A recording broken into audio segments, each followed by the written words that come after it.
ప్రపంచ యుద్ధం ముప్పు.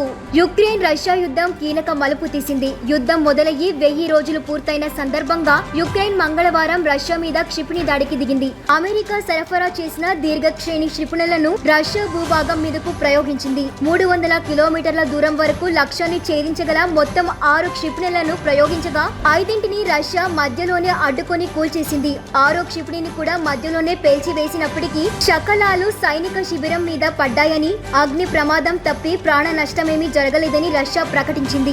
సరిహద్దుకు 115 కిలోమీటర్ల ఆవల ఉన్న రష్యా ఆయుధ డిపోను పేల్చేశామని యుక్రెయిన్ ప్రకటించింది. 2 నెలల్లో పదవి నుండి దిగిపోతున్న అమెరికా అధ్యక్షుడు జో బైడెన్ యుక్రెయిన్ తో మోహరించిన అటాకమ్స్ ను రష్యా భూభాగం మీద ప్రయోగించేందుకు అనుమతి ఇస్తూ ఇటీవల ఆదేశాలు జారీ చేశారు. ఈ విషయం ఇప్పటికే అధికారికంగా ప్రకటించినప్పటికీ ఆదివారమే విషయం బయటకు వచ్చింది.